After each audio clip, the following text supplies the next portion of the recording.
The following is sponsored by L3 Craft Coffee, located at 10615 Fry Road, opening February 2018. L3 Craft Coffee. Love, laugh, learn.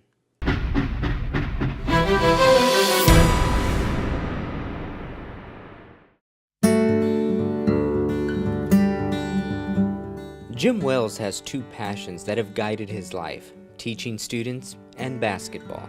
And after nearly 40 years as an educator, coach, and administrator, Jim is still doing what he loves, working with students and coaching hoops. Here he is outside Wells Elementary, which is named after Jim and his wife Pam. Before we talk about the present day, let's go back to Jim's youth, where he first took an interest in sports.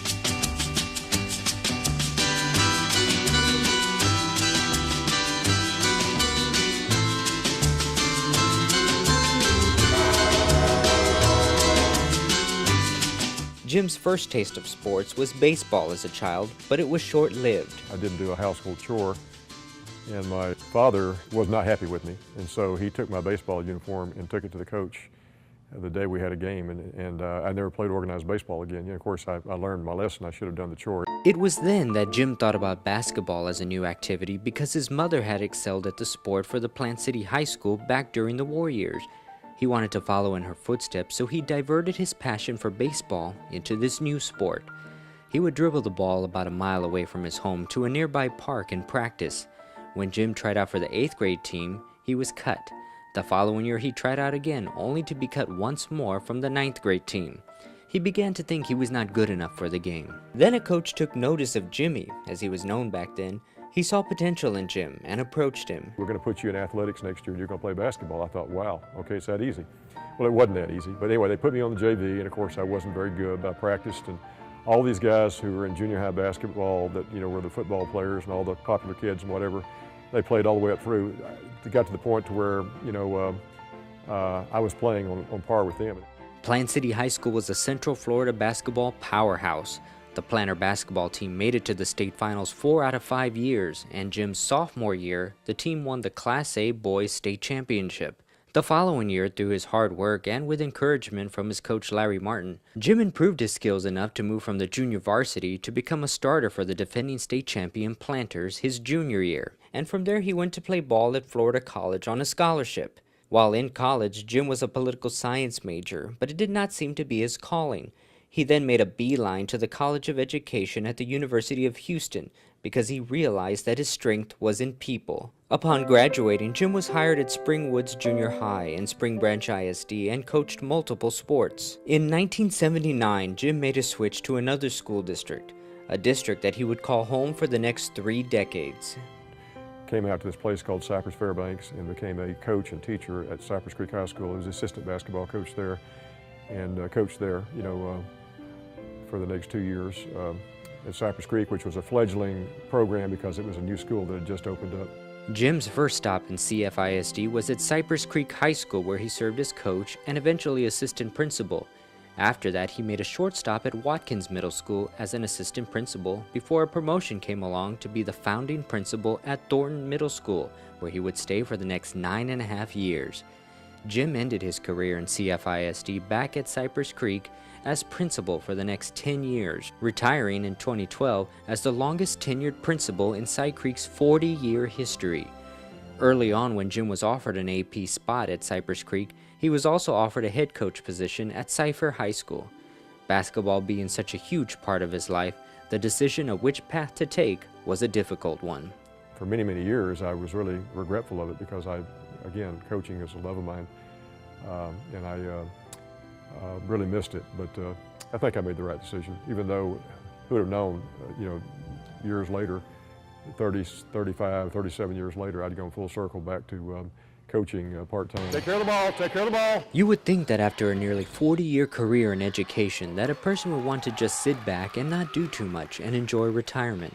Not Jim. He is still very involved with the youth of today as the head coach of Rose Hill Christian's junior high school boys basketball team. He joined Rose Hill Christian School last year as the boys' varsity basketball coach. Ball's over there. What you have to do is literally get your body across him like that, arm fronting. After retirement, Jim felt a longing once again for the interaction with students and being a positive influence and shaping the leaders of tomorrow. And that is what got him back into coaching. It's very time consuming. It takes a lot of energy and focus and just dedication. Primarily because when I left education, the thing I missed the most were the students. You know, they energize you.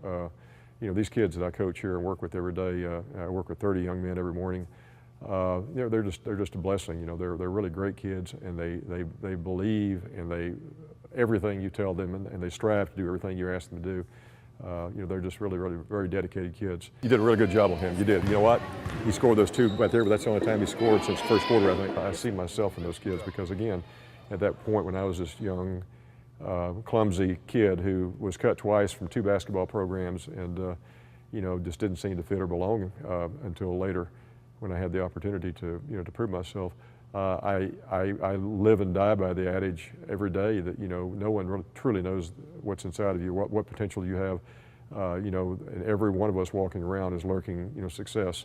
It's just incumbent upon us to strive for that and hopefully be lucky enough to have people that mentor us and coach us along the way. 37 years in the field of education, Jim was always a coach, not just on the court, but in the classroom and as an administrator. He talks about life with these young athletes, about setting goals, always striving to do the best that they can, accepting outcomes, both good and bad, and being humble in victory. Coaching is all about life. You know, basketball is just a game, and we use it as basically a platform to teach kids a lot about, you know, dealing with adversity, working together, you know, being able to synergize your efforts for a common goal. As a principal, those same ideals and aspects of coaching players came in handy when working with his staff. I never stopped coaching, you know, even as a principal, you know, you coach people. The whole idea is that it's all about being able to maximize somebody's potential, to maximize their strengths, to minimize their weaknesses, to bring them all together for a common goal. We go, you'll be first off the bench. I'll get you in there and you'll relieve Wade. There is a tremendous amount of respect that these young players have for their coach, both on and off the court. Coach Wills is he's like a father to me. He tells me he's really hard with me, but sometimes he just praises me for what I do. You gotta work hard, and you gotta compete with the best to be the best. That respect from players not only stands true with the players Jim coaches today, but in the ones that he coached over 30 years ago. Back at Wells Elementary, Jim and one of his former players from Cypress Creek High School shoot some hoops and talk about the old days. You know, like this guy right here, I mean, he was a beast. You know, he started for me for 2 years on the 2 teams I coached him on, and he was just a workhorse. You know, Moses Malone. He was a Moses Malone of high school basketball. I think all the guys I've coached I can think of have all been successful in some way in something. You know, they pursue their passions, their career interests, and what have you. But again, it's all about life. It's all about problem solving in life. It's about dealing with adversity. You know, how much more adversity can you find in a short period of time, you know, trying to accomplish a goal with a group of, you know, 14, 15, 17, 18-year-olds, you know, and trying to do it within the concept of the game of basketball. Jim was always a good technician. He knows basketball thoroughly. We would learn teamwork, mutual respect. We learned to get along with our teammates and fight through adversity. Jim and Steve have played together in a league and joke around with each other now as teammates. I'm amazed that I'm still playing at my age, and I'm more amazed that he's still playing at his age. Just like his coaching, Jim never stopped playing the game, and upon his retirement in 2012, has played in the Masters Basketball Association in numerous competitions throughout the country against former NBA and college players. I won 2 district championships with the guys. They were pretty good. You know, they actually had Cypress Creek was a brand new school, and we had a lot of athletes, you know, but I think we got our share of athletes in the basketball program. That was obvious in that second year. But no, they were actually, they were a fun group to coach.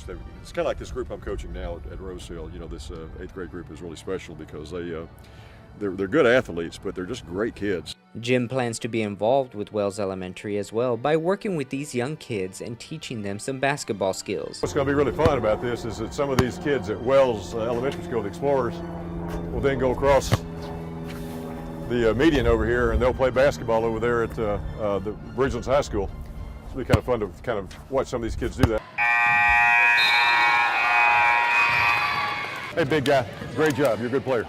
Good luck to you guys. They're very, very dedicated, and they just love the game. You know, that's what's so much fun for me, is to see that joy and excitement in these kids. Jim learned early on that family and relationships are key in every aspect of life, whether he was coaching, teaching, or leading as principal. You can't have a successful team if you don't take care of business first, and that is really, again, I go back to that relationship piece, that you have to build a family, really a family unit. A team is a family unit, and you have to care about each other, and you have to have each other's back, and you have to be able to not only push through the good times, but the difficult times as well. Looking back, Jim says that the majority of his successes in life can be traced back to his first coaches as a young man that saw potential in him: Bill Yeagle, Larry Martin, and Dan Turner. My coaches in high school and college, and the people that told me, yes, Jimmy, you can do this and you will be better, just work at it. I believe in you, I know you can.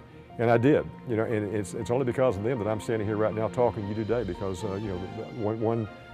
one thing in life leads to another, and there's always some initiating event or person or mentor in your life that has helped you to make that possible. And that is the same type of coach Jim tried to emulate back then and now, teaching more than just the game and setting up young players for a lifetime of success. A bunch of dedicated people who, I promise you, aren't getting rich doing this, at least not in terms of, in the monetary sense, but when it comes down to the other rewards, they're getting very rich every day, because we show up and we go home.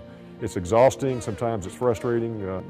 When the final end, or the final accounting is there, you can always feel good about knowing that you helped a bunch of kids succeed in something, and that's going to impact them for years on out.